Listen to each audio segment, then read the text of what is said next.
Gethsemane. Yan. The most difficult prayer to pray. Yan. Alam niyo kung minsan tayo po, no? Minsan simple prayers that we are brought to God. Sometimes nahihirapan pa tayo. Pero how much more this kind of prayer of Jesus in the Gethsemane. Now, makikita po natin dito, ito yung pinakamahirap na panalangin. Madali lang po yung mga panalangin natin eh. Kung minsan, titignan natin, madadali lang yung ating panalangin. Pero the best difficult prayer that we ever had to know is the prayer of Jesus in Gethsemane. It was an agonizing prayer of Jesus. Kaya ito po yung pag-aralan po natin. Okay, pisan po natin. The prayer of Jesus in the Garden of Gethsemane.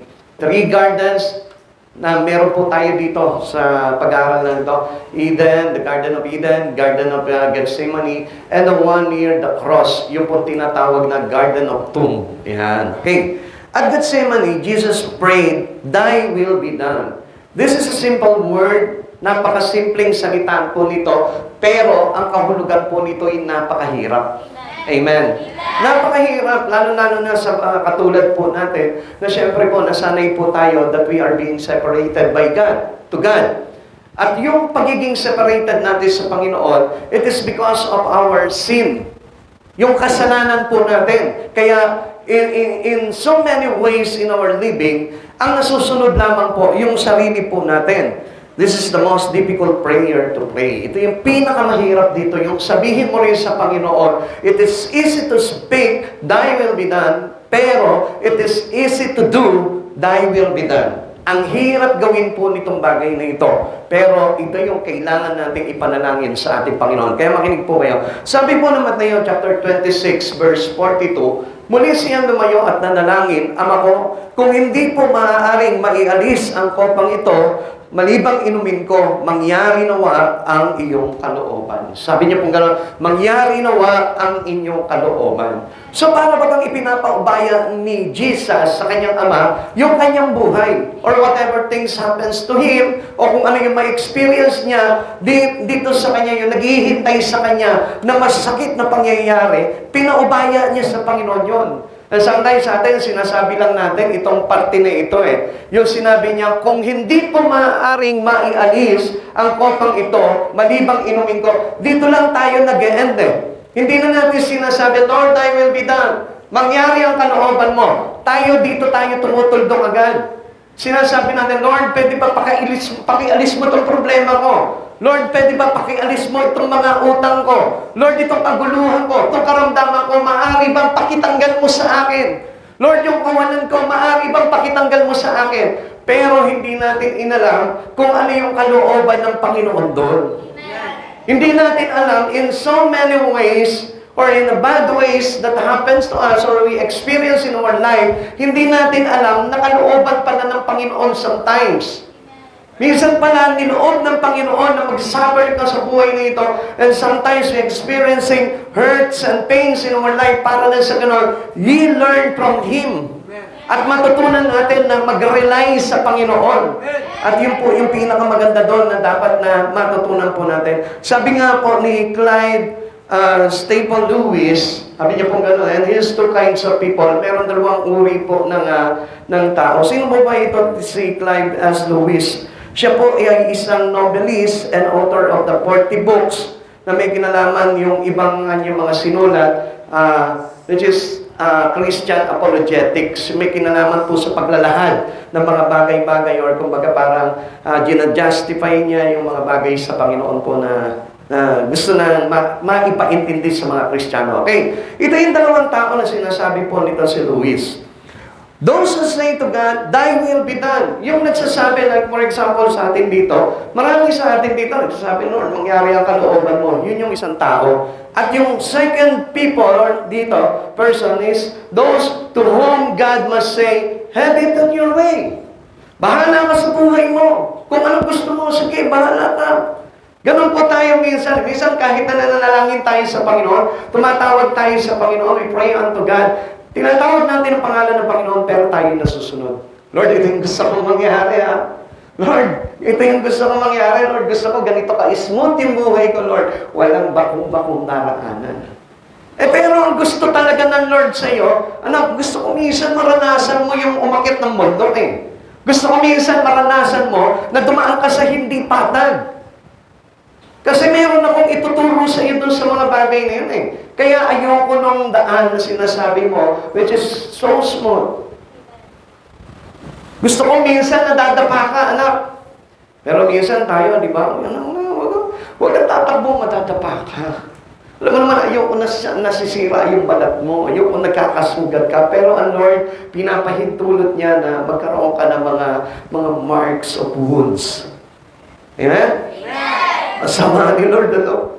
Bakit ganon? Ang sama ni Lord, bakit gusto niya magkapeklat-peklat tayo? Ha? Bakit gusto ni Lord na magkaroon ng mantsa yung katawan natin? Actually, hindi naman yung sugat nun eh.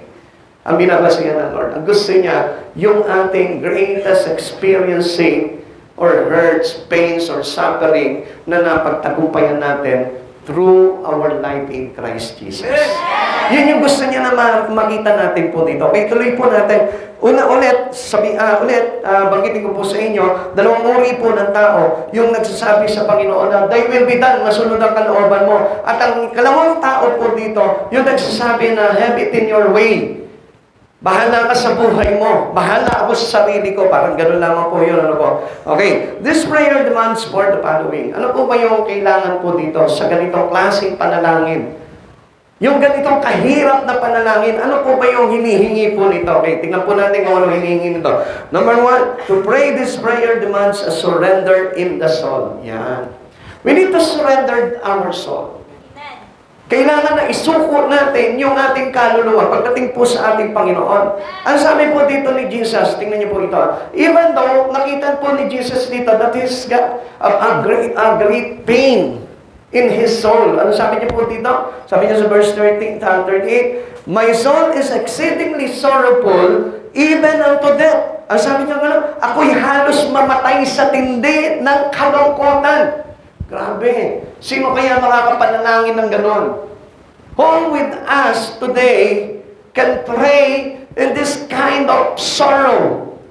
Yung sa ganong kapigatian, makakapanalangin ka, halos hindi mo nga magawa yun eh. Halimbawa, meron kang mabigat na pagsubok sa buhay mo na pinagdaraanan. Halimbawa, nag-iwalay kayo ng boyfriend mo. No? Hindi mo naman maisip na mag-pray sa Panginoon eh. Minsan, galit na yung nalalagay dito sa dibdib mo. O kaya naman kapag halimbawa, sinisingil ka sa utang, di ba? Ikaw pa yung nagwawala eh. Samantalang ang bait-bait mo, naalala mo nung nangungutang ka. Pero nung ikaw na yung sisingilin, ikaw pa yung galit. Amen? Halos hindi mo maipanalangin, okay? Sinisingil ka halimbawa, maaari ba, mag-pray muna tayo. Diba? Pwede bang ipanalangin kita at ipapanalangin ko rin yung sarili ko na makabayad ako sa iyo. Sometimes walang ganong walang ganong event eh. Hindi po natin naiisip yung bagay na yon. Na kapag dumating na po sa atin yung problema, nagkaroon na po tayo ng mabigat na pagsubok sa buhay natin. Hindi na natin naaalala ang Diyos sa buhay po natin. Now, let us see the depth of our Lord's commitment. Tingnan niyo po yung ito pong si Jesus sa kanyang Ama. Tingnan niyo kung gaano yung kakomit yung kanyang buhay as a son to the Father. Ito po yung gusto rin na makita po sa atin dito eh. Na kahit nahihirapan, is being sorrowful, ano pong nangyari sa kanya? Pinahintulutan niya pa rin yung kanyang kaluluwa na makapanalangin sa Panginoon. Sometimes by flesh na lang tayo nananalangin sa Lord. Pero yung soul natin, wala na eh.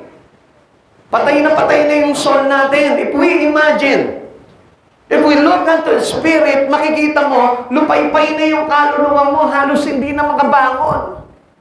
Halos hindi na makapagsalita. Kaya ka nakakapag-pray because of your flesh. Pero yung iyong kaluluwa, hirap na. Bakit? Kasi it's not really committed to God anymore. Wala na eh. Wala na. Hindi na nakakabit sa Panginoon yung buhay mo, yung kaluluwa mo. Kaya, by lips or by flesh, na lang po tayo nakakapanalangin sa Panginoon, which is, hindi naman po talaga aabot yun sa Panginoon. Because our God is Spirit. It's not on the flesh. Kaya nga si Jesus, hindi siya nanalangin sa pamamagitan ng laman, kundi by His sorrowful soul. Yung namimigating kaluluwa niya. nasasaktan ng kaluluwa niya. Yung nakaamba ang kamatayan sa kanya, pero pinilit niya pa rin na yung kanyang kaluluwa ay tumawag sa kanyang ama. Amen. Nakita niyo po yung punto na yun? This is how committed we need in our life to Jesus. Yun ang kailangan po nating commitment pagdating sa Panginoon. This prayer was in preparations for the cross. Alam natin po yan. Papatayin siya, ipapako siya sa krus. Kaya ikaw, halimbawa gano'n na yung kalagayan mo. Ipapiring squad ka na. Isipin niyo po muna mabuti po ito. Ipapiring squad ka na mamaya-maya, mga, let's say, around 9 o'clock, eksakto. Ipapiring squad ka na. Makakapanalangin ka pa kaya? Palagay ko nanginginig ka na sa takot, namumutla ka na. Amen? O baka hindi ka na makapagsalita doon sa takot. Ganun po yun. Ganun yung nararamdaman po ni Jesus po doon. Mas hirap pa. Pero pinilit niya pa rin po makapanalangin pagdating sa kanyang kaluluwa. Kasi yun yung alam niyang paraan para mapagbigyan niya talaga yung kalooban ng kanyang ama. Mateo 26 verse 38, kaya't sinabi niya sa kanila, ako'y halos mamatay sa tindi ng kalungkutan, maghintay kayo rito at samahan ninyo ako sa pagpupuyat. Pero kung minsan, di ba, tao ayaw mo magpuyat eh. Like yung iba, napuyat sa ibang bagay, pero pagdating sa Lord, ayaw magpuyat. Amen? Minsan napagod sa ibang bagay, pero sa Lord, ayaw mapagod. Minsan piniplease nila yung katawan nila, naku, hindi mo na ako mag-church ngayon, napagod ako eh. Hindi mo na ako mag-church ngayon, naubusan ako ng energy kagabi. Amen? Eh, ba't ka nagpuyat dahil mo na mag-church ka? Thy will be done. Not have it in your way. Minsan ganun po tayo eh. Minsan lagi na lang may please tayo sa katawan natin, sa laman natin. Pero hindi mo nakikita, kawawa naman yung kaluluwa mo.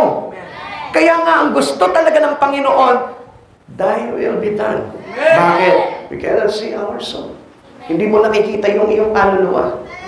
Walang isa man sa atin dito ang nakakakita ng kaluluwa natin. But the important parts in our life is our soul. Na kailangan matunghayan mo, ano bang nangyayari sa kaluluwa ko? Yung ayaw na ayaw mo na mag-church, pero pinipilit mo pa, it is Thy will be done. Yung ayaw mo nang gumawa sa Panginoon, ayaw mo nang maglingkod sa Lord, pero pinipilit mo pa, Thy will be done. Ngayon, kapag halimbawa, sumusuko na yung iyong espiritu, pagdating sa mga bagay sa Panginoon, ang ibig sabihin niyan, have it in your way. Bahala ka na sa buhay mo. Kasi hindi mo nga nakikita kung ano yung kalagayan ng iyong kaluluwa at espiritu eh. Kaya nga pasalamat tayo sa Panginoon dahil mayroong Diyos na nagtuturo sa atin na pahalagahan yung ating mga kaluluwa. Hindi mahalaga, it is not important your body, your looks, your appearance. Hindi mahalaga po yan. Ang mahalaga po dyan is beneath our life. Ano po yun? Yung kaluluwa mo, yung espiritu mo. Sapagkat yun yung kailangan na buhayin natin. Hindi itong laman na ito. Sapagkat itong laman na ito, matatapos at matatapos ito. Pero yung kaluluwa mo, walang tapos yan. Naku, hindi natin alam mo ito, no? Pinapahalagahan lang natin itong laman na ito. Pinagaganda natin. Pinalulusog natin itong katawan na ito. Pero yung espiritu mo, yung kaluluwa mo, pinapatay mo, pinababayaan mo, hindi mo pinapakain, hindi mo ginagamot, hindi mo pinipid ng mga bagay na makapagpapalakas sa Kanya. Pero ang hindi mo naiintindihan, ang laman ay mamamatay kahit na anong gawin mo. Kahit na magpagamot ka na magpagamot, mamamatay at mamamatay ang katawan na ito. Subalit ang kaluluwa mo, kahit na mamatay ang katawan mo, haharap sa Panginoon upang hukuman at hindi mamamatay kailanman. Amen. Bakit? Dadaan ka pa sa paghuhukom eh. Yung kaluluwa mo, yan yung dadaan sa paghuhukom. It's either you will be with Him in His kingdom, or you will be on the tormented place. Akala niyo po ba, pag napatayin ng tao, wala na siyang kakaharapin? Meron pa. Yung parusang nag-aabang sa kanya, kung anong pamumuhay ang ipinamuhay niya dito. Kaya nga kung nagpakasama ka at hindi mo kinilala sa buhay mo si Jesucristo, I tell you, eternal life in tormented place. Doon ka. Alam po ba namin yun? Doon mag-i-stay yung kaluluwa mo eternally. Pinaparusahan ka araw-araw. Walang pagkabulok yung kaluluwa mo, pero dumaranas ka ng hirap. Ito ang laman na pinapahalagahan natin, niingatan natin, pinapuputi natin, pinasasexy natin, di ba? Kung ano-anong ginagawa natin sa katawan natin, sooner, mamamatay din yan eh. Ayan, tignan mo yung matabi mo ngayon. Darating din yung time.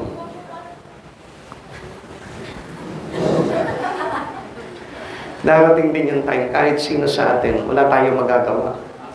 Kahit na anong mangyari, darating at darating din si kamatayan sa buhay natin. Pero I tell you, kung malusog ang kaluluwa mo, huwag kang mag-alala sa katawan na ito, sapagkat mas masarap ang naghihintay sa atin sa buhay na walang hanggan sa piling natin. Amen. Kaya nga si Jesus, alam niyo ba ba, even that He is continuing walking to the will of His Father. Yun po yung kailangan natin para yung ating kaluluwa ay lumusog. Para magkaroon ng buhay yung kaluluwa po natin is to do the will of our Father. To do the will of Jesus in our life.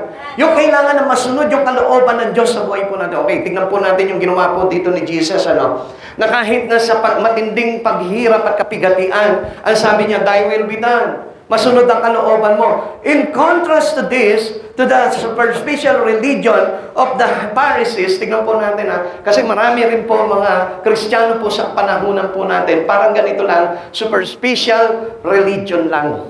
Amen. What is this superficial religion? Parang ganito po yan. They were hypocritically critical, good talk, but poor work. Naintindihan niyo po? Maraming Kristiyano ganyan, sinabi lang, ang sarap magsalita. Ang sarap bumato ng mga salita. Ang tamis, talagang makikita mo. Banal na banal yung pagsasalita. Pero, yung kanyang lakad, yung kanyang pamumuhay, it's so very poor. Kaya nga, yun yung dapat na ingatan po natin. Sapagkat we cannot be hypocrite in the way we live in Christ Jesus. Hindi natin madadaya yung bagay na yun. Kaya nga, marami po ngayon sa panahon po natin is only superficial religion. Alam niyo kung bakit po tinawag po nito? Nagsasalita po itong mga Pariseyo ng buong karunungan pagdating sa batas ng Moises, pero hindi mo makikita sa buhay po nila. And many religions today, kasama na rin po itong ating gawain. Marami mga Kristiyano po ngayon, they are good talk but poor walk. Amen. Pero ano po ba yung dapat na matutunan natin? The one that learned by Nicodemus. Ano po ba yung natutunan ni Nicodemus? Nicodemus had to learn a deeper way. Yung tinatawag na new birth. Changes. Transform life. Yung may pagbabago sa buhay. Yung hindi na natatili sa mga bagay na makalaman. Amen. Ito yung buhay na kailangan natin matutunan. Nicodemus is one of the Pharisees. Pero he learned from Christ. Ano yung natutunan niya kay Christ? Unless a man be born again, he cannot seek the kingdom of God.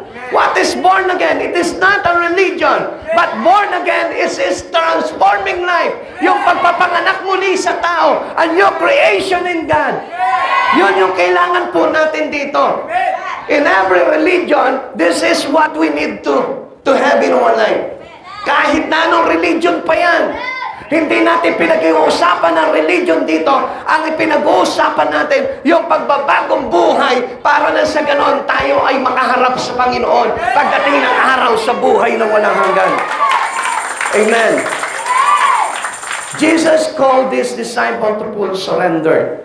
He called us to the same.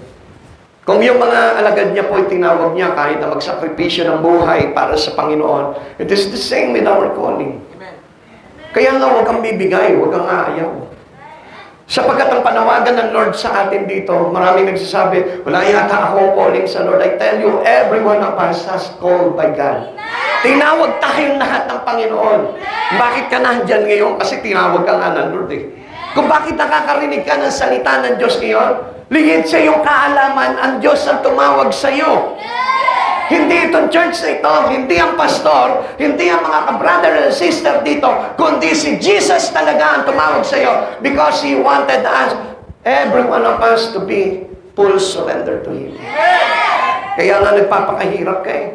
Kaya nga, nakita niyo po, sa isang maliit na bagay na magagawa mo sa Panginoon, ginagawa mo ng buong sikap yun. Kaya nga kahit naantok ka kaninang umaga, pinilit mo pa rin makapag-church ngayon. Alam mo kung bakit? Because we know that we need full surrender to God. Paano mo may susuko yung buhay mo sa Panginoon kung hindi ka magbabago? Paano mo may susuko yung buhay mo sa Panginoon kung hindi ka nag-church? How can we learn something from the Lord if we don't listen to the words of God? Paano mababago ang buhay natin kung hindi tayo nagbabasa ng salita ng Diyos? Paano po tayo malalaman natin kung ano yung kalooban ng Panginoon, Thy will be done, if we won't pray? Kung kadalasan lagi lang tayo nagtitiwala sa sarili natin, ito yung gagawin ko, ganito yung gagawin ko, naku may problema ako, ito yung gagawin ko. Wala na sanggo-sangguni sa Panginoon. We cannot acknowledge God anymore in our life. Lagi na lang nakabase ka sa sarili mo. Kung ano yung pumasok sa isipan mo, yun na yung gagawin mo. Everything your own way. Sarili mo lamang yan. Pag sinabi mo ayoko magsimba ngayon, hindi ka magsisimba ngayon. It is all your own way. Hindi yun yung kalooban ng Panginoon. Sapagkat kung kalooban ng Panginoon yan, kalooban ba ng Panginoon, magtulog ka lang ng bahay. Kalooban ba ng Panginoon na kahit tinatamad ka, pagod ka kagabi, hindi ka mag-church ngayon? It is not thy will be done. It is your will. It is self-will. Ikaw yung nagdidesisyon sa sarili mo. Naku, wala akong susuot. Next time na lang para makabili muna ako ng bagong susuotin ko. Tsaka na ako magsisimba. Your will be done. It is all your own will. Sarili mo lamang po yun. Kaya nga, I tell you, you don't have God if you rely based on your own. Amen? Amen? Kung nakabase ka lang sa gusto mo lamang, wala kang Diyos. Ganun naman po yun. Because if you have God in your life, you will rely on Him. Amen. Magtitiwala ka, iaasa mo ang lahat ng bagay sa Panginoon kahit na nandun sa peligro ang iyong buhay. Amen. Like what happened to Jesus? Sabi niya, ilagay mo sa akin ang sarong ito ng paghihirap. Subalit kung hindi ko man inumin ng mga sarong ito, mangyari ang kalooban mo. Amen? This is the call of full surrender. Kasi gusto ng Lord talaga isuko natin yung buhay natin sa Kanya. Mateo chapter 16 verse 24 to 25. Sinabi ni Jesus sa Kanyang mga alagad, sino man nagdanais sumunod sa akin ay kailangan itakwil ang kanyang sarili. Naku, ang hirap po nito. This is a difficult prayer we have in our life. Itakwil mo yung sarili mo. Sino po ba dito yung magtatakwil ng sarili niya? Hoy, ayaw ko na sa'yo. Hindi ka lang mahalaga sa akin. Mahalaga sa akin yung ibang tao na mailapit ko sa Panginoon. O sandali. Hindi ko na kailangan na magbihis na maganda. Ang kailangan sa'yo na ito. Kasi gusto ko ikaw yung maging maganda. Hello? This is how we deny our own self. Sandali. Naku, yayaman ako dito. Gusto ko ikaw yung maman. Kahit hindi na ako. Naku, hirap ng pastor. Sigurado, baka maghiwalay kami ng misis ko pag gano'n ang kalagayan namin. Amen? But that was real. Yun yung inaasahan ng Diyos na mayroon tayo. Amen. Sapagkat sa paglapit natin sa Panginoon, ang sabi niyang gano'n, ang sino man nagnanais sumunod sa akin ay kailangan itakwil ang kanyang sarili, pasanin ang kanyang krus, at sumunod sa akin. Ang naghahangad na magligtas ng kanyang buhay ay mawawalan nito. Ngunit ang mawalan ng kanyang buhay, alang-alang sa akin, ay magkakamit nito. Amen. Ang ibig sabihin niya, pag nagparaya ka, hindi mo alam, dahil sa pagpaparaya mo, sa'yo rin babalik yung mga pinagparaya mo. Amen. Yun po yung susi kasi nang hinahanap sa atin ng Panginoon. Dahil gusto niya talaga, ito yung matutunan natin eh. Yung meron kang konting bagay sa buhay mo, konti na lang hindi na marami. Kasi pag marami, madali pa magbigay. Yung may konti ka na lang, ibinigay mo pa, ipinagparaya mo pa sa iba, alam mo ba, ibabalik sa iyo ng Lord yan. Without asking anymore to God. Without asking anything to God. Ang Diyos ibabalik sa iyo yun ng higit pa doon sa iyong inaasahan. Sa kapag nilimot mo yung sa sarili mo, inuna mo yung kapakanan ng iba para sa alang-alang sa ating Panginoon, I tell you, hindi ka mauubusan sapagkat ang Diyos ang magpo-provide ng lahat ng bagay sa buhay mo. God wanted us to losing our worldly life. Gusto ng Diyos na ito, mawala ka doon sa mga makasanlibutan attitude or pagkaugali or moralidad ng sanlibutan na ito. Kaya lang, di ba, kuminsan, yun ang hindi natin matanggal eh. Ito na yung nakasanayan. Ano namang gagawin ko? Ganito na ako makipagkapwa-tao. Di ba? Pag pakikipagkapwa na tao natin, di ba? Minsan, ganito ang hatian eh. 10% for you, and 90% for me. Siyempre, ako naghirap. Ako ang nagtrabaho. Ganun ang partihan po natin. Pero sa Diyos, alam niyo po ba, yung 10% na hinihingi niya sa atin, punta tuloy tayo sa tithe. Sabi ko na sa inyo, ayoko na maririnig yung percent na yan eh. Alam niyo po, yung hinihingi sa atin ng tithes ng Panginoon is not actually for Him. It is for us. Amen.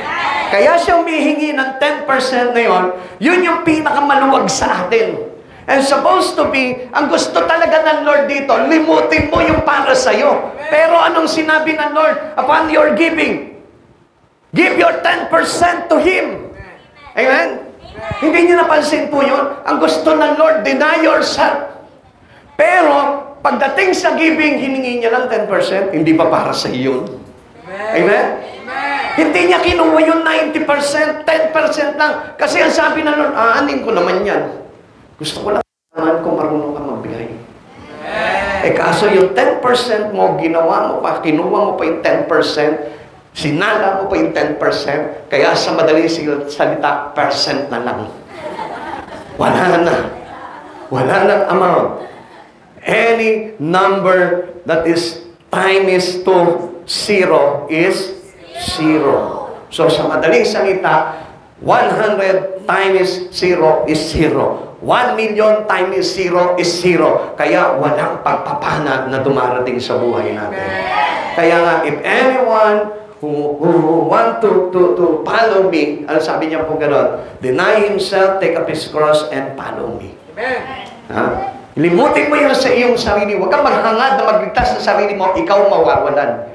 Amen. Maghangad ka na kumita ka ng kumita, yumaman ka na yumaman, tapos yung katabi mo, hangad mo na maubusan, tapos ka. Sabi ko sa iyo, magkakapalit po yung hangarin mong yun. Ikaw ang mawawalan nun. Sabi mo sa katabi mo, dalangin ko, maging milyonarya ka. Dalangin ko, maging milyonarya ka. Dalangin lang naman yan eh. Pero kung ibibigay mo sa kanya yung ari-arian mo, hindi mangyayari ang malamang mo. Amen. But if you truly follow God, kaya mong gawin yan. Naku, hirap, ano? Sabi ko nga po sa inyo, this is the prayer that is a difficult prayer that we need to pray. Okay, number 2, to pray this prayer demands a surrender of the will, yung ating kalooban. Isusuko mo yung gusto mo. Amen? Sabi mo sa katabi mo, isuko mo yung gusto mo. Isuko mo yung gusto mo. Sabi mo sa katabi mo, sumuko ka na. Sumuko ka na. Napapaligiran kita. Ang dami mo, no? Ikaw lang yun. No? Kasi kasama mo si God, eh. Ha? Sige, sigaw mo sa kanya, sumuko ka na! Sumuko ka na! Napapaligiran na kita! Diyan kayo magaling! Hello? Di ba? Kailangan natin isuko yung gusto natin. Amen? Kaya mo bang isuko yung gusto mo? Kahit gwapo yan. Nag-iba na agad, no? Yung mga bata na ito. Ang babata pa. Tanongin mo yung katabi mo, kaya mo bang isuko? Kaya mo bang isuko? Ano sabi niya? Depende.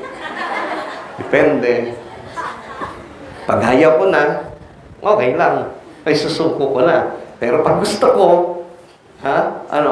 walang makapipigil. Amen? Ganun ba yun? Do on your own way. Sarili mo lang yun. Pero ang gusto ng Lord, yung ikaw mismo mag-alay ka ng buhay para sa Kanya. Sabi po dito, surrendered of the will. Ito po yung prayer na kailangan po natin eh. Not as I will, but as thou will. Yung kalooban mo, hindi yung kalooban ko. Pakisabi mo nga sa Lord, Lord, yung kalooban mo, hindi kalooban ko. Lord, yung kalooban mo, hindi yung kalooban ko. Ayan sinabi niyo na sa Lord yan, ha? Okay, tuloy po natin. Mateo 26 verse 39. Lumayo siya ng kaunti, nagpatira pa siya at nanalangin, Ama ko, kung maaari po, ilayo niyo sa akin ang kopang ito ng paghihirap. Ngunit hindi po ang kalooban ko, kundi ang kalooban ninyo ang mangyari sa atin. As a Christian, we have Jesus in our spirit, in our life. Ganito po dapat yung ating kalooban eh.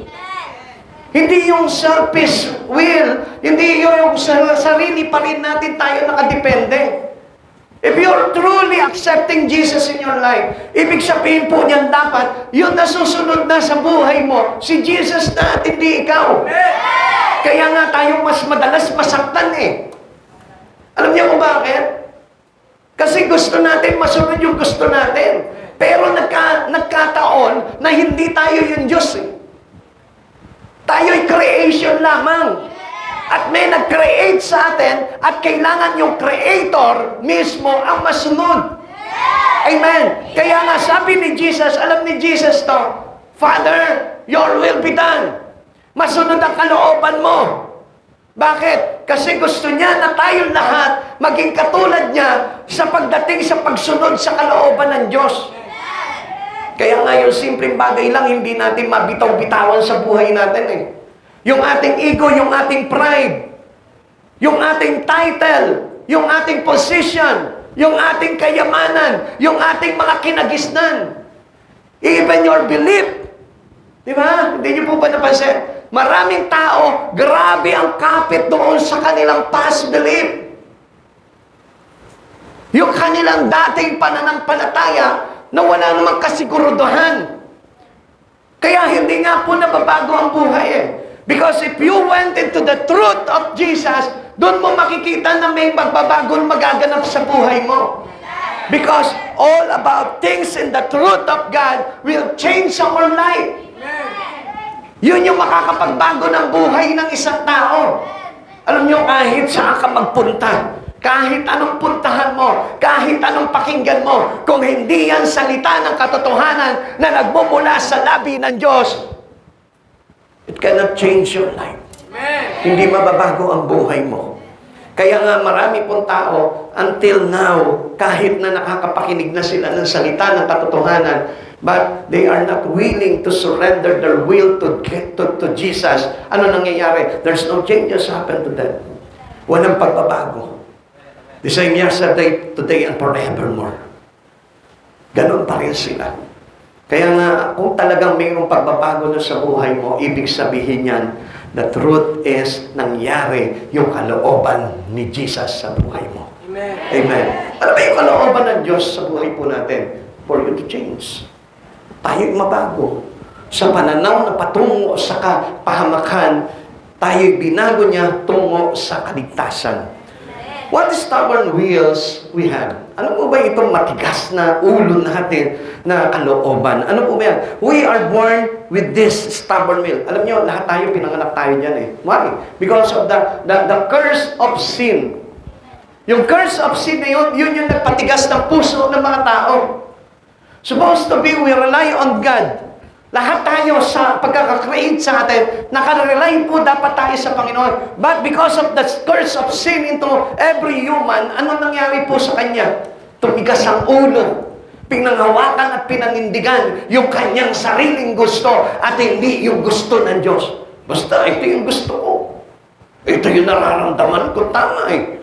Ito yung nararamdaman ko na gusto ko eh. Ito yung nararamdaman ko na magiging masaya ako eh. Kaya ano nangyayari? At the end, they fail. At the end, they destroy. At the end, nawasak yung buhay nila dahil yung kalooban lamang nila ang nasunod. Hindi nila isinuko sa Panginoon. Everything that is surrendered into Jesus, yun yung mga nagtatagumpay. If you want to have succeed in life, surrender it to God. Whatever it is. Even your study, your job, your work, your family, your children, surrender it all to God. Your morality, your attitude, your character. If you surrender it to God, magtatagumpay ka. Pero if you want, gusto ko malaman mo, wala kang tagumpay dyan, it will put you into a destroyed life. Wasak, distracted, wala. Durog. Kapahamakan ang aabutin. Amen. Paul struggle with this will. Ano po ba yung struggle po ni Pablo po dito? Basahin po natin sa aklat po ng Roma chapter 7. Nandiyan pa po ba tayo? Okay, salamat po sa Panginoon. Sabi po dito ng Roma chapter 7, verse 14, umpisahan ko po sa inyo. Alam natin na spiritual ang kautusan, ngunit ako'y makalaman at alipin ng kasalanan. Hindi ko maunawaan ang aking sarili sapagkat hindi ko ginagawa ang ibig ko. Bagkus ang bagay na kinasusuklaman ko, ang siya kong ginagawa. Ngayon, kung ginagawa ko ang hindi ko ibig, sinasang-ayunan ko na mabuti ang kautusan. Kaya, hindi na ako ang may kagagawa niyon, hindi na kundi ang kasalanang nananahan sa akin. Alam kong walang mabuting bagay na nananahan sa akin. Ibig ko sabihin sa aking katawang makalaman. Kaya kaya ko magnasa ng mabuti, hindi ko lang magawa ang mabuting ninanasa ko. Sapagkat hindi ko ginagawa ang mabuting ibig ko, kundi ang masamang hindi ko ibig ang siya kong ginagawa. Kung ginagawa ko ang hindi ko ibig, hindi na ako ang may kagagawa nito, kundi ang kasalanang nananahan sa akin. Ito ang natuklasan ko. Kapag ibig kong gumawa ng mabuti, ang masama ay malapit sa akin. Sa kaibuturan ng aking puso, ako'y nalulugod sa kautusan ng Diyos. Subalit, nararamdaman kong may ibang tuntunin sa mga bahagi ng aking katawan at ito'y salungat ng tuntunin ng aking isip. Dahil dito, ako'y naalipin sa kasalanang nananahan sa mga bahagi ng aking katawan. Kahabag-habag ang kalagayan ko. Sino ang magliligtas sa akin sa katawang ito na nagdudulot sa akin ng kamatayan? Ang Diyos sa pamamagitan ni Hesukristo na ating Panginoon. Salamat sa Kanya. Ito ang kalagayan ko. Sa pamamagitan ng aking isip, sumusunod ako sa kautusan ng Diyos. Ngunit sa pamamagitan ng aking katawan, makalaman, ako'y sumusunod sa tuntunin ng kasalanan. Amen. Kaya kung mapapansin niyo po dito, yung gusto niyo na mabuti, hindi magawa. At yung masamang hindi niyo gusto, yun ang ginagawa niyo. Listen, mga kapatid sa Panginoon, ganito lamang po kasimple yan. Gusto mo paglingkuran ng Panginoon, gusto mo mag-church, gusto mo magbasa ng Bible, kaya lang tinatamad ka. Amen.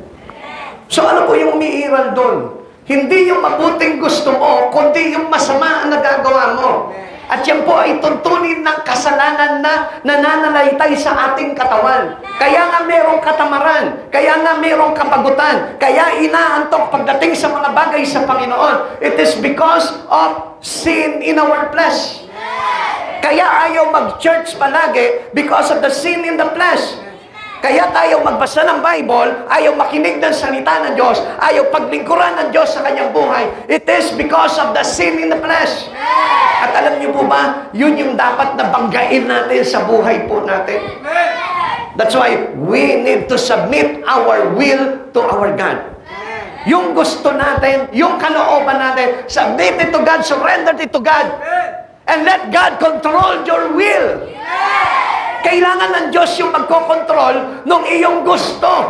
Lord, gusto mo ba ito para sa akin? Lord, kalooban mo ba na gawin ko itong bagay nito? Listen to this, people of God. This is a foolish kind of Christian. Minsan tinatanong niya, Lord, kalooban mo ba na mag-church ako ngayon?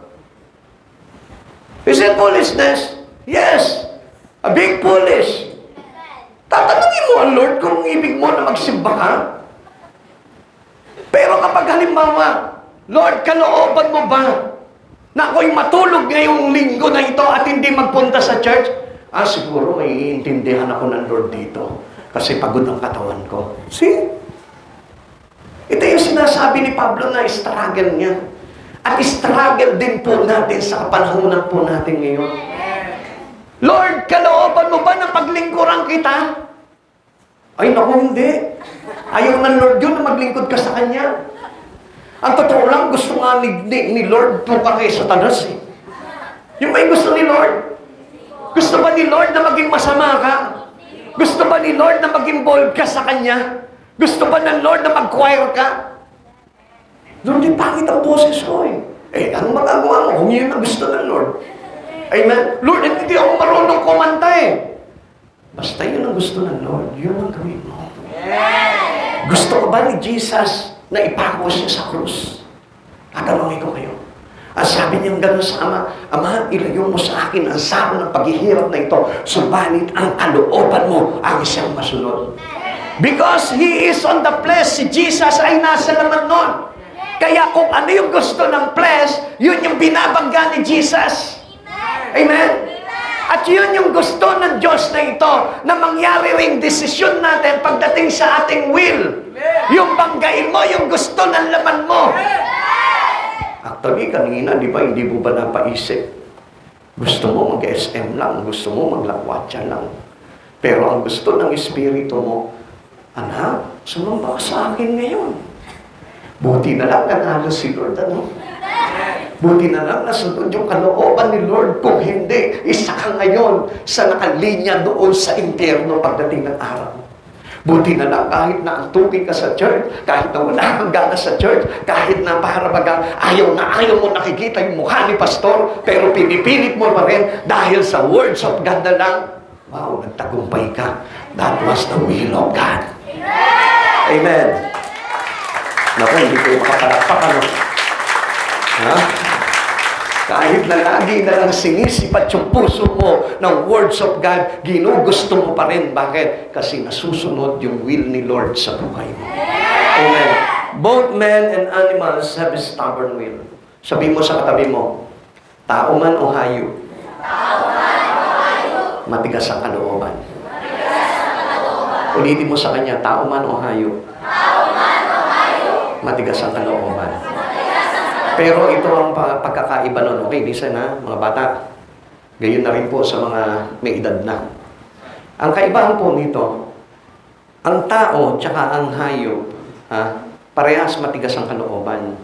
Pero ang tao may isip para maging born again. Ang hayop ba? Pwede maging born again? O sige, magdala ka ng hayop dito. Tatayin ko yan. Oh, sige, nakakita pa kayo ng born again na hayop. Ay, yung kwento ko nung nakaraan, mas nauna pa sila doon sa kanilang mga amo. Kwento lang yun, eh. Pero walang hayop na born again. Amen? Bakit? Kasi yun ang pagkakalikha sa kanila. Pero tayo, mayroon tayong katulad ng wangis ng ating Panginoon. Kaya alam natin kung ano yung mabuti para sa atin. Amen? Try to lead a dog where he doesn't want to go. Pag ayaw ng aso, makita mo, umalaban niya kahit patake mo yung list niyan. Ayan? Kahit patake mo yung list niyan, makikita mo yung aso. Lalaban, ayaw. Beaten horses' mouth to control their will. Tingnan mo ang kabayo. Huwag mo lagyan po siya ng dito sa bibig niya. Di ba? Anong tawag doon? Yung bridle? Di ba? Bridle ba yun? Yung bits? Ha? O, basta yun yun. Tingnan mo kung makontrol mo ang kabayo. Ewan ko lang, baka ilaglag ka niyan at spain ka pa niyan. Amen? Nakakita na ba kayo ng kabayo na control? Mahirap, di ba? Mahirap patakbuhin yun. Wala kang hawakan sa mga hawak doon sa tenga ng kabayo. Ganyan. Baka may umabot yung sipa niya sa likod. Sipa ng kabayo, no? Ayan. Kaya nga meron po tayong parehas sa stubborn will. Sabihin mo sa katabi mo, huwag matigas ang kalooban mo.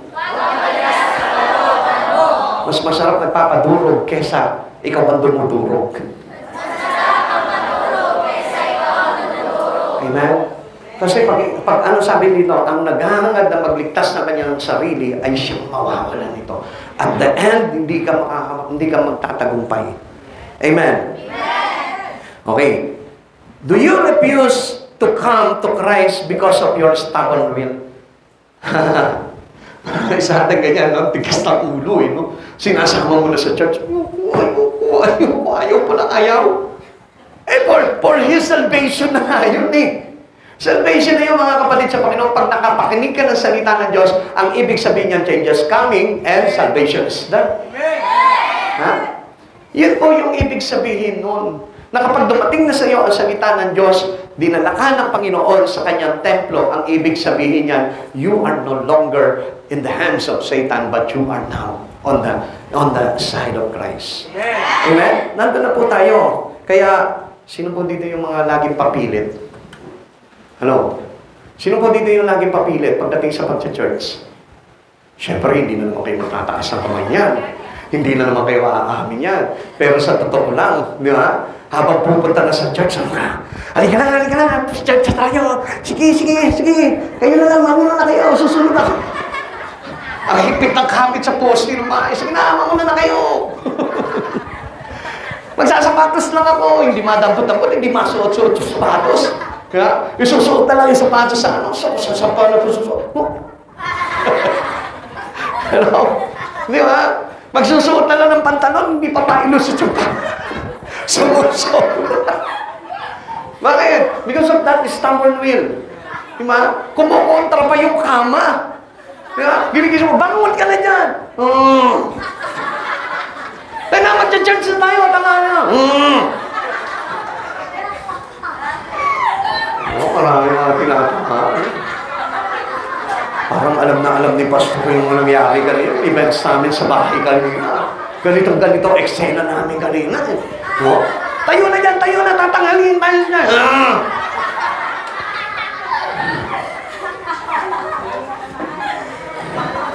Ayun, ang dami ng tinamaan, ano? Yeah, we need to put Christ in our, we need to put Christ in our life for us having this bit or breather to control us by God. Kailangan natin si Christ bilang ating bits or breather or list para nang sa ganon tayo mismo ang mahatak ni Christ, makontrol niya tayo.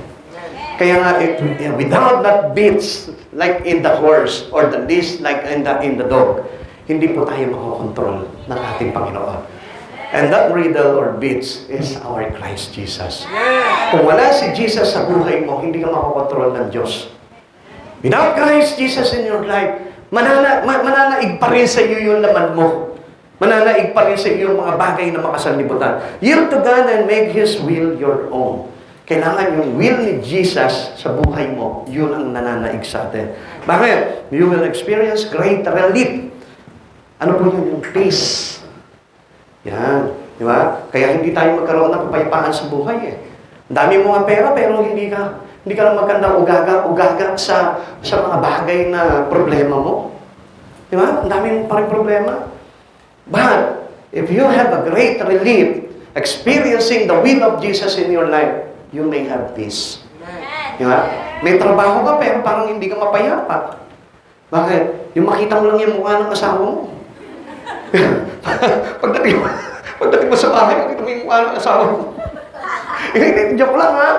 Baka mamaya, sabi ni Pastor, pag nakikita ko yung mukha mo, parang nawawalan ako ng kapayapaan. Hindi totoo yung yun ha. Joke lang yun ha.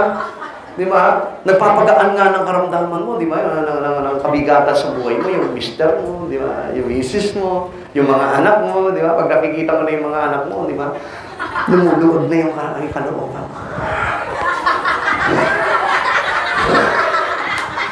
Pag nakita mo na yung mga anak mo,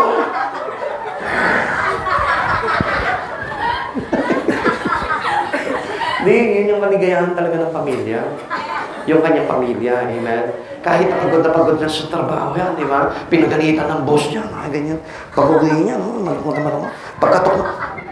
Pagkatok ng bahay niya, nagmukas si Mrs. Mga ganyan.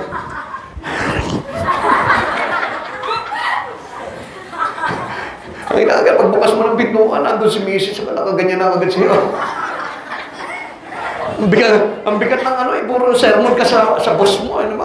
Ganyan ka nalang umuwi. Dasal siya, ay hihiya.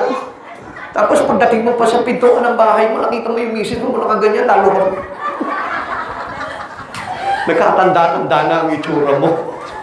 Hindi totoo yan. Pagbukas mo, pag-uwi mo ng bahay, relax ka. Dahil nandiyan na yung anak mo, sasalubongin ka. Parang such. 500 lang. Yung pera ka ng masahe, yung pala may kapalit, 500. Dahil pa yung mga spa. Sa spa, 1 hour, 500. Tapos sa anak mo, 1 minute, 500. Pag nakuha na yung pera, bayad muna. Hello? Ano ba sabi po dito? In yielding, you will find forgiveness and freedom. Pagka kumapit tayo at sumunod tayo sa Panginoon, doon tayo nagkaka-receive ng tinatawag na kapatawaran. At doon tayo nagkakaroon ng peace at kalayaan. Amen? Amen. Yun yung malaking lunas sa buhay po natin. Yung ating isurrender, isuko, yung ating will sa ating Panginoon. Ikatlo, to pray this prayer demands dedication when other fail. Ayan, okay? Maganda po ito. Ano po ba yung dedikasyon nito po si Jesus nung makita niya na marami, itong mga alagad niya ay failed in the spirit. Ayan, di ba? Ang bigat na nung kanyang kalagayan He was on agonizing already, di ba? He is sorrowful. Talagang namimigati na siya, talagang grabe na yung kanyang nararamdaman. Mixed emotion na yung kanyang nararamdaman. Nandun talagang halos talagang nagdurugo yung puso niya, umiiyak yung kanyang kalooban, yung kanyang kaluluwa na mamatay halos na. Pero, yung kanyang dedikasyon, pagdating pa rin doon sa mga alagad niya na nadaya ng kaaway, nandun pa rin. Ang sabi po dito, and findeth them sleep. Nakita niya pa rin, tulog. Kung ikaw yun, halimbawa ikaw si Jesus, tulog pa rin kayo, magwala na. Gumising ka dyan. Kumuha ka ng bato, binuhat mo si Pedro, hindi ka dito. Tapos, habang buhat-buhat mo si Pedro, inawasipas mo, tapos si John sipang. Kaya baka ganun na yung pakiramdam. But that is not the dedications of Jesus to their disciple. Binalik-balikan niya ito. How easy is it to give it into the flesh? Ang bilis natin Tayo mga alagad Unlike Jesus, He submit His will to the Father. Pero itong kanyang tatlong alagad, He surrendered their life into flesh. Naanto kami! Tulog muna kami! Wait, hindi kayo yung tatlong alagad to, ang tungkin kasi itong tatlong alagad na to Di ba? Sabi ni Jesus, hindi ba talaga kayo makakapagpuyat kahit isang oras man lang? Tanungin mo nga doon sa katabi mo. Hindi nyo matanong kasi lahat kayo, pare-parehas sinaantok ngayon, Tanungin mo, hindi ba kayo makapagpuyat kahit isang oras lang? Hindi kayo mapupuyat ngayon, umaga ngayon sila. Madaling araw. Hello? Kumisan kasi tayo, madali tayong sumunod sa kagustuhan ng laman, pero sa kagustuhan ng Diyos, hirap na hirap.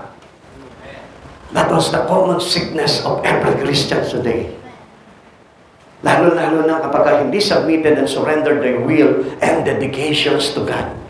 Kung hindi nakadedicate yung buhay mo sa Panginoon, I tell you, hindi mo talaga gugustuhin talaga yung kalooban ng Diyos na mangyari sa buhay mo.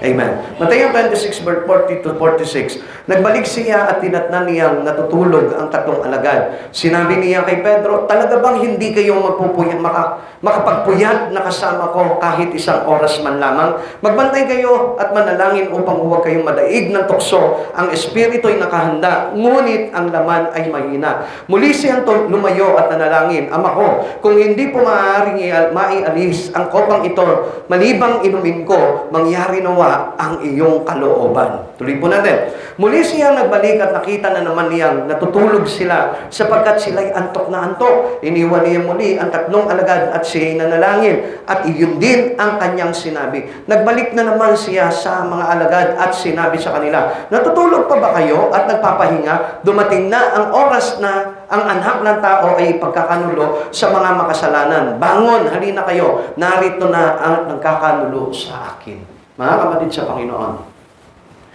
a sign of failing spirit is fall asleep. Yung inaantok palagi.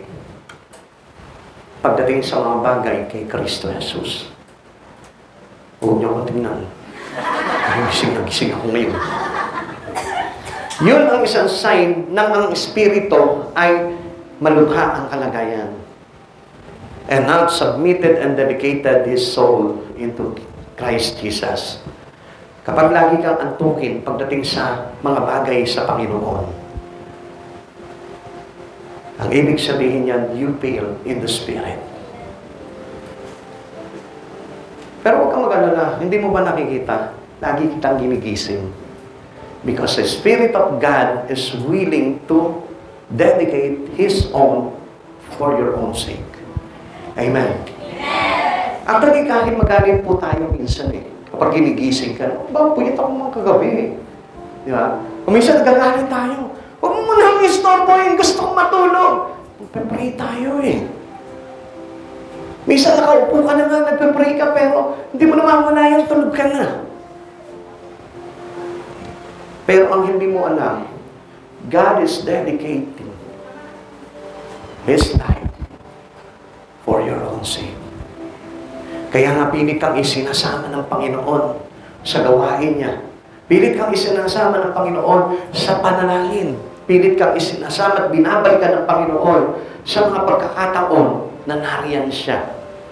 Kasi ibig niya na hindi ka bumagsak at malaglag sa mga bagay sa Kanya. Kapatid sa Panginoon, isipin mo mabuti. Hindi tayo malakas. Our flesh is too weak. Your spirit is ready, but the flesh is weak. But if you submit your dedication to your flesh, I tell you, you won't succeed. Hindi ka magtatagumpay. Sapagkat at sa larangan po talaga ng paglilingkod sa Panginoon, pinapatay ang laman. You must deny your flesh. Whatever your will, kung ano yung gusto mo, patayin mo yung sarili mo doon at mabuhay ka sa gusto ng Panginoon. Huwag mong ipilit yung gusto mo. Hindi ka magtatagumpay. I tell you, I speak in the name of Jesus. Pag ipinilit mo yung sarili mo, hindi ka magtatagumpay. Because we succeed if we have the will of the Father in our life. Si Jesus ba? Nag-fail po ba siya? No. Even on death, hindi po siya nadaig ng kamatayan. Nabuhay siya after 3 days. Ang ibig sabihin po noon, it is the same with us. Kung pinagtitiisan po natin yung mga bagay na ginagawa natin to the Spirit for the name's sake of Jesus, I tell you, pagdating ng araw, bubuhayin tayong kasama ni Jesucristo sa Kanyang kaharian. Amen. Hindi papayag ang Diyos na ito na mag-fail ka in the Spirit. You are here today, babalik-balikan ka ng Panginoon. Kung makulit ka, mas makulit si Jesus sa iyo. Kung pinipilit mo, ini-insist mo yung sarili mo, si Jesus hindi mo alam pabalik-balik sa iyo sa pamamagitan ng Kanyang salita, sa pamamagitan ng worship, pamamagitan ng Bible study, at na kung ano pa man mga bagay na may kinalaman kay Jesucristo, binabalik-balikan ka niya. Even the people of God around you, surround you, in your home, yun yung mga yung espiritu ni Jesus na patuloy na nagre-revive sa iyo, patuloy na tumatawag, patuloy na gumigising sa iyong nahihimbing na kaluluwa. Kapatid, huwag mong gayahin itong tatlong alagad na ito na sa kabila nitong agonizing spirit ni Jesus at the time, sila pa yung nauna na nag-fail kaysa kay Jesus. Laban tayo. Huwag mong pababayaan yung ipinaglalaban ni Jesus sa iyo. Kung ikaw walang mahalaga sa iyo yung kaluluwa mo, to Jesus, it is very important for Him to save your soul. Kung ikaw wala kang kwenta sa sarili mo, kay Jesus, ang laki ng iyong kwenta. You have a real value to Jesus. Kaya kung ikaw sinasayang mo yung kaluluwa mo, for Jesus, no. He treasured your soul. Kaya lang alam nyo, ang problema po sa atin talaga, we are not dedicated to our soul. Ialay mo yung sarili mo para sa kaluluwa mo. Maranasin mo, pagdating ng araw, magiging masaya ka. Dahil nandoon ka sa piling nitong sinusunod na kalooban ng iyong espiritu. Others are likely to fail us, and then what will we do? Marami po sa paligid po natin, maybe your seatmate today, maaaring yung katabi mo, maaaring nalaglag na yung espiritu niya. Pero, anong dapat mong gawin? Hindi siya para gatungan. Hindi para siya ilaglag. Hindi para siya ilagpaso. Kundi revive them into truth. Not into lies. Never say it lies into them. Huwag mo samantalahin yung isang tao na lalaglag para lang suyuin sila ng kasinungalingan. Because God is truth. Jesus is truth. And if you have the Spirit of Jesus in you, I tell you, you will speak the truth into that person of pain. Kapag nakikita mo yung isang tao na nalalaglag sa Espiritu, sasabihin mo pa rin sa kanya ang katotohanan and never speak them lies. This is how we dedicated our life to them. This is how Jesus do for us. Ito yung ginawa po ni Jesus para tayo ay maligtas. He cannot comfort you with lies. Nalalaglag ka, sinasabi niya sa iyo, layuan mo ang kasalanan mo, layuan mo ang pangangalunya mo, layuan mo ang pagnanakaw mo, layuan mo ang kasinungalingan mo, layuan mo ang kayabangan mo, layuan mo ang mga masasamang bagay na nagludulot sa iyo ng pagbagsak. Amen. Because we need to know the truth. Kung hindi mo makikita yung katotohanan, hindi mo na-encounter si Jesus sa buhay mo. And that was the truth. You don't need to agonize in the Spirit because it was already did by Jesus for the sake of us. Hindi mo na kailangan pang maglumbay. Hindi mo na kailangan pang masaktan. Hindi mo na kailangan pang malungkot sapagkat lahat yun ay dinala na ni Jesus upon His prayer in the Garden of Gethsemane. Kapatid sa Panginoon, gusto ko po na malaman po ninyo, nasa mabigat na kalagayan si Jesus sa mga panahon na yun, pero inisip niya pa rin yung kalagayan mo. Kasi gusto ng Diyos na ito maligtas ka.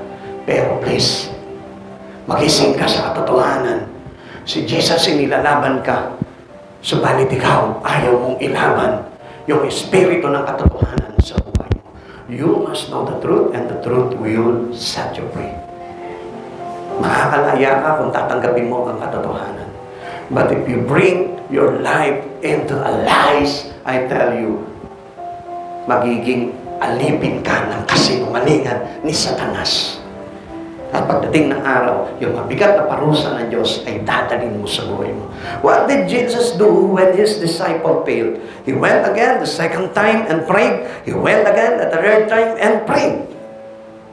Inulit-ulit niya yun. Paulit-ulit. Kaya lang, ang common attitude po natin towards God, Lord, inaantok pa kami. Lord, I'm not yet ready. Lord, hindi pa ako handa. Lord, baka hindi ko kayanin. Lord, baka mahirapan ako. Lord, baka hindi ko kaya. It is not your will, but the will of our Father.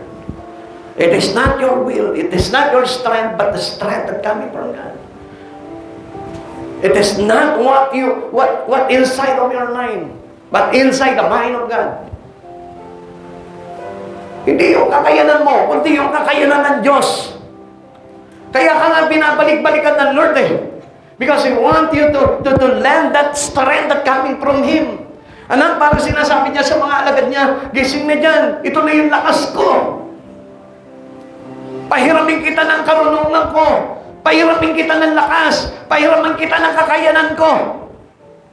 And my God, give us strength to overcome everything in our life. Minsan kinakaya natin sa sarili lang naman natin. Pero wala namang connection sa Panginoon. Minsan ginagawa natin sa sarili lamang natin pamamaraan, pero wala namang connection sa Panginoon. But with regards on your commitment to God, hindi mo magawa ng buong lakas na galing kay Heso Kristo. Kapatid, minsan nadadaya na po tayo, hindi pa natin alam. Kaya ang Diyos nito, binabalik-balikan ka. Kaya wala ang tigil ng Diyos nito na balik-balikan ka, punta-puntahan ka palagi. Alam mo kung bakit? Kasi alam niya, nadaya ka na eh. Kasi alam niya, you are paid already. Kasi alam niya na your soul was already dying. Kasi nakikita niya na patungo ka na sa direksyon na kung saan delikado na talaga ang kalagayan mo. Mateo 26 verse 41 to 44, magbantay kayo at manalangin upang huwag kayong madaig ng tukso. Ang espiritu ay nakahanda, ngunit ang laman ay mahina. Muli siyang lumayo at nanalangin, Ama ko, kung hindi po maaari maialis ang kopa ng malibang inumin ko, mangyari nawa ang kalooban mo. Muli siyang nabalik at nakita naman niya natutulog sila sapagkat at sila'y antok na antok. Iniwan niya muli ang 3 alagad at siya'y nanalangin. At iyon din ang kanyang sinabi. Sabi po dito, mga kapatid sa Panginoon, kaya paulit-ulit itong Diyos na ito kasi ayaw kanyang tigilan, gusto kanyang maligtas. Kaya nga, if you do the will of God in you, I tell you, you will succeed someday and you will gain eternal life in His kingdom. Pagdating ng araw, may kaligtasan ka. For sure po yan. We must remain faithful to Him when other fails.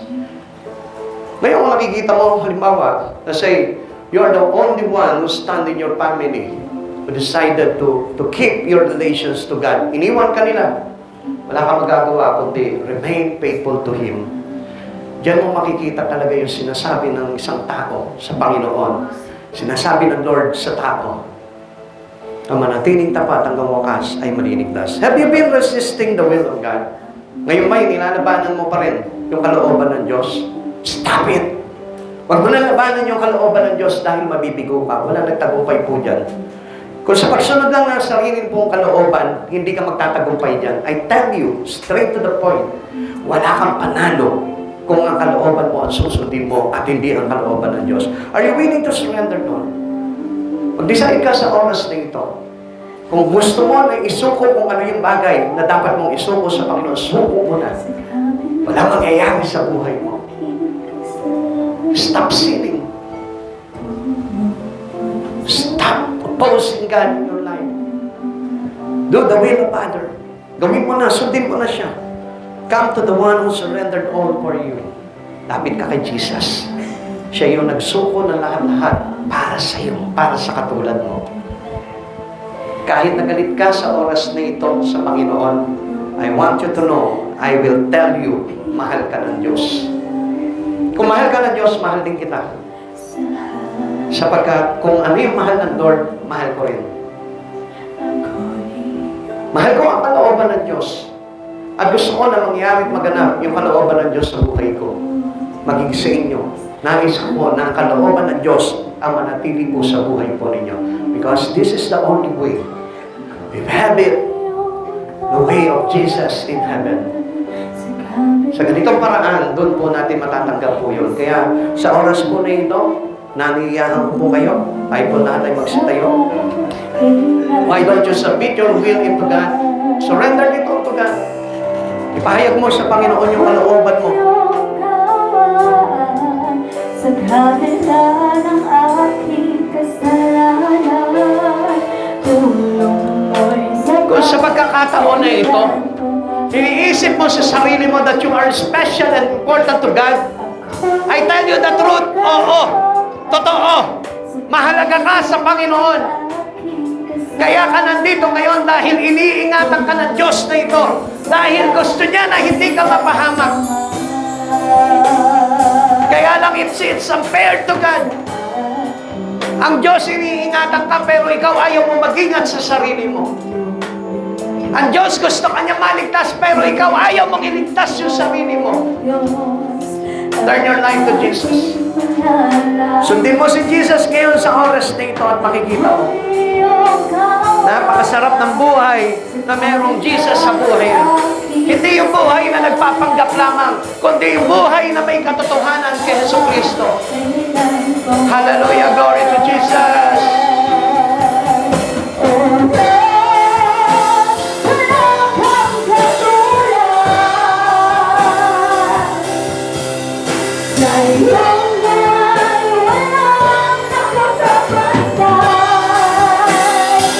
Come on, let us worship the Lord. Isubo mo sa Kanya. sa oras na ito yung iyong kalooban. Kung hindi mo alam, worship the Lord. Submitted your soul for your worship. Purihin mo siya, sambahin mo siya. Sa iyong buhay, wala nakapapantay. Ikaw ang Diyos na dakila, tumanggawin sa paghaharap. Larawan mo'y sadyang may ganda. Hindi mo ma-experience ang presensya ng Lord sa oras na ito. Hindi mo ma-experience si Jesus sa oras na ito kung hindi ka magpo-focus sa Kanya. Focus your spirit to Jesus. Just close your eyes. Pikit mo yung mata mo. Damhin mo yung presensya ng Panginoon. Huwag kang maguluhan dyan sa mga katabi mo. Just focus your spirit into Him. Sapagkat hindi natin nakikita ang Diyos because He is on the Spirit. Kung hindi mo ipipikit yung mata mo, hindi mo ma-experience si Jesus. Napapasok siya para baguhin ang buhay mo. Come on. If you really wanted to change your life according to the will of God, just close your eyes, feel the presence of God. Feel the embrace of God in your life. Kahit gaano kabigat yung mga pinagdaraanan mo, may problema ka ba? May mga pagsubok ka ba? May kaguluhan ka ba sa buhay na ito? Just close your eyes and feel the presence of God. Darating siya sa iyo. Mararamdaman mo siya, magpaparanan siya sa iyo sa umagang ito. Hindi ka niya bibiguin. Basta yung willingness mo na isuko sa Kanya kung ano yung bagay na nais niyang tanggalin sa buhay mo. Kapag makikita mo, ikaw at si Jesus ay parang makikita mong magkasama ngayon sa oras na ito. Come on. Come on. Sabihin mo sa Panginoon kung ano man yung kabigatan mo. Sabihin mo sa Kanya kung ano yung gusto mo na ipabago sa Kanya. Babaguhin ka niya. Come on, ilapit mo sa Panginoon. Huwag kang dumipende sa sarili mo ng kakayanan. Walang magagawa yan. Walang magagawa kung ano man yung mga bagay na sa tingin mo, kaya mo. Wala kang kakayanan. Kung hindi ka Jesus sa Kanyang lakas, hindi mo mapapagtagumpayan anumang mga battle in life.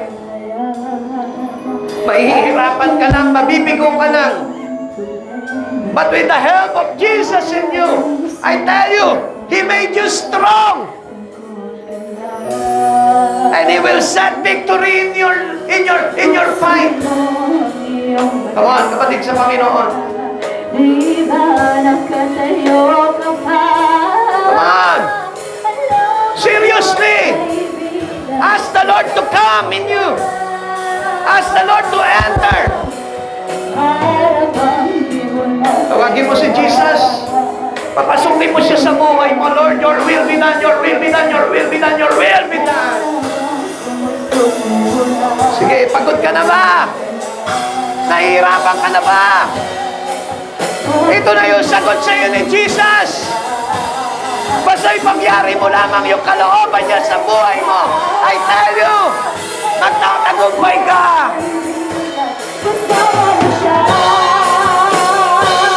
Do not give up.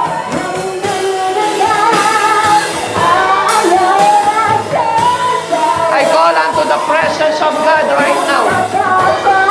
Hinahayaan ko ang presensya ng Lord sa buhay mo, kapatid. At sa oras na ito, sa pangalan ni Jesus, you will touch by the presence of Jesus. You will touch by the power of anointing of Jesus. Aabutin ka niya sa kalagayan mo sa oras na ito. Huwag ka matakot. Just close your eyes. Just close your eyes. Huwag ka mamangha. Jesus is in control.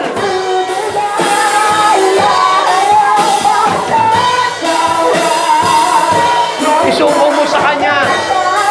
Ano ang kasalanan, isuko mo sa Kanya. Ano ang problema, isuko mo sa Kanya.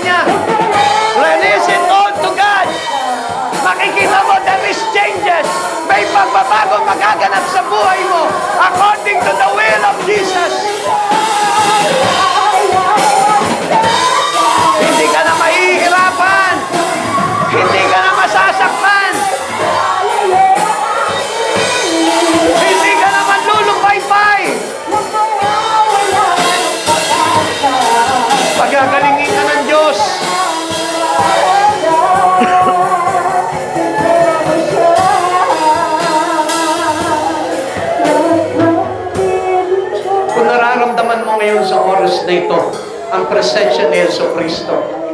Kausapin mo siya. Pag nakapasok na siya sa buhay mo ngayong oras na ito, kausapin mo siya. Sabi mo sa Kanya, Panginoon, gusto kong masunod ang kalooban mo sa buhay ko. Nahihirapan man ako dahil sa laman.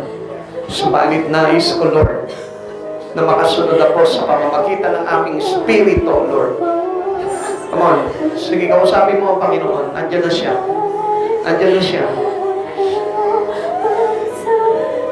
Andiyan si Jesus, katabi mo. Andiyan siya. Kapag umiiyak ang Diyos. Kapag masaya ka, masaya ang Diyos. Kapag nalulungkot ka, nalulungkot siya.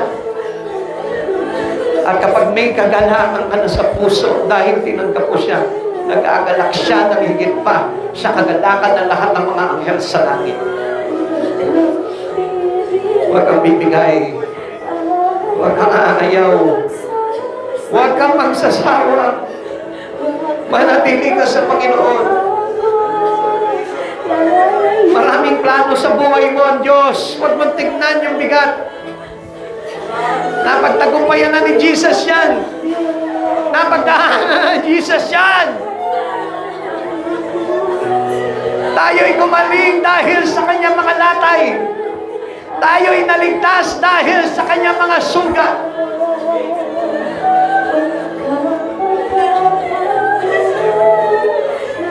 Alam ko na nandyan na sa iyo si Jesus. Alam ko nararamdaman mo siya. Ask Him.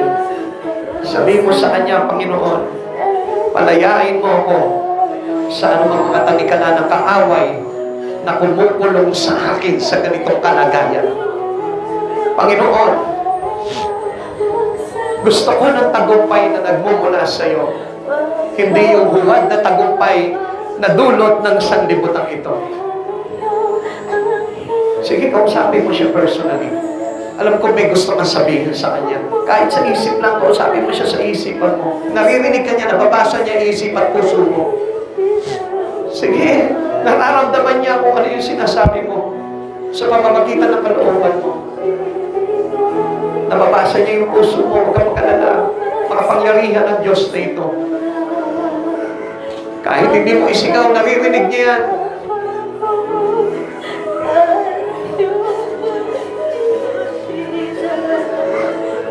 Pag nanghihina ka na, humihingi ka ng lakas sa Panginoon, bibigyan ka niya. Sulit magbigay ng lakas ito. Hayaan mo pakialaman niya yung puso mo. Hayaan mo pakialaman niya yung kalooban mo. Come on. Be in the presence of God. Ay mga kabataan, inaabot kayo ng Panginoon sa oras na ito. Alam ko yan. Sasabihin sa inyo ng Panginoon kung ano yung mga bagay na matuwid para hindi kayo makahapak. Para magtagumpay kayo sa buhay na ito. Mga magulang, kakausapin ka ngayon sa oras na ito ng Lord, makinig ka sa Kanya. May gusto sabihin sa iyo ang Panginoon na ito. Gusto niya na manatili ang pamilya mo. He is interested in your family. Salamat, Panginoon. Thank you, Lord. Salamat po, Panginoon.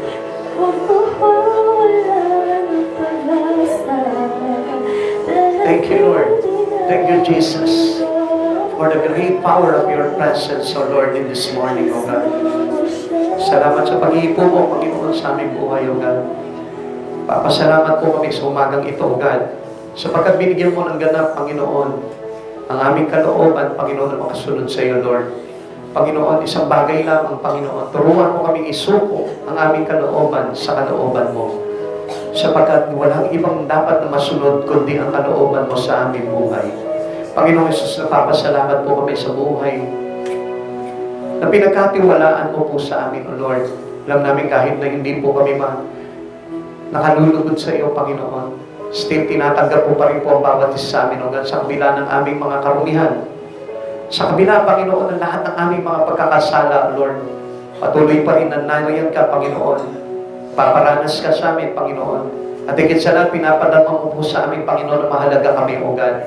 Panginoon, maraming salamat po, God. Hindi masukat ang pag-ibig mo sa amin, Panginoon.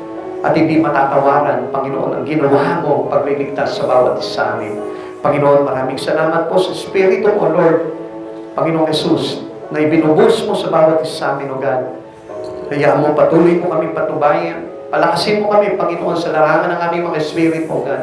Buhayin mo ang aming kaluluwa, Panginoon, upang magkaroon ng interes sa mga bagay patungkol sa iyo, Lord. At mapagbuhusan namin, Panginoon, ng aming mga buhay, Panginoon, na nakahilig sa iyo, Panginoong Jesus.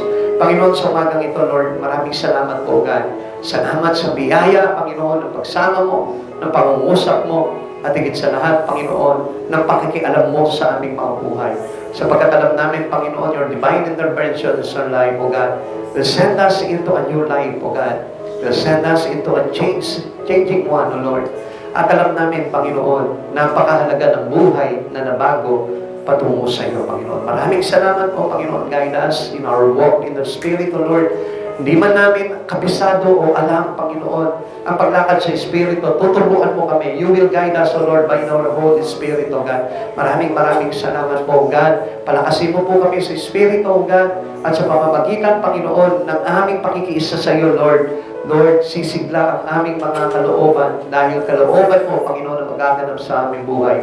Salamat po, Panginoon. Balutin mo po kami ng iyong pagsama, ng iyong banal na dugo, Panginoon. Lord, hawakan mo po kami sa aming mga paglabas, sa aming pag-uwi, sa aming pagtatravel, O God, ang aming mga sasakyan, ang bawat isa sa amin, O Lord, akayin mo po kami, Panginoon, at ilayo mo po kami sa aming kapahamakan, O God. Ikaw ang Diyos na mag-iingat sa amin, in the name of Jesus, kasama ng mga libo-libong anghel sa langit, O Lord, na magbabantay palagi sa amin, saan man kami magtungo, Panginoon, sapagkat ikaw ang Diyos, Panginoon, na kailangan namin, Panginoon, makapangyarihan sa lahat, O God. Panginoon, maraming salamat po. Pagpalain mo po ang bawat isa, Lord, sa lahat ng kanilang mga panalangin, Panginoon. Abutin mo po ito, O God, at pagbigyan mo po sila sa kanilang mga kahiligan sa iyo, Panginoon, sapagkat alam na po namin, Panginoon, ikaw ay sagana magkaloob ng lahat ng pagpapana sa aming buhay. Maraming salamat po, Panginoon. Balutin mo po kami ng iyong banal na dugo. At maging ang church na ito, Lord, maging ang sa Kalasyaw, Panginoon, Lord. Patuloy mong hawakan, Panginoon, at pagpalain, Panginoon, at pasaganahin sa mga kaluluwa, Panginoon, at tapat na maglilingkod at magpupuri sa iyong dakilang pangalan.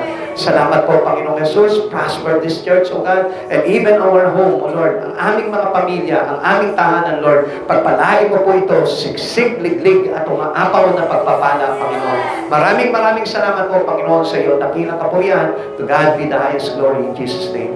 Amen and amen. God bless you all po. Pagpalain po kayo ng Panginoon.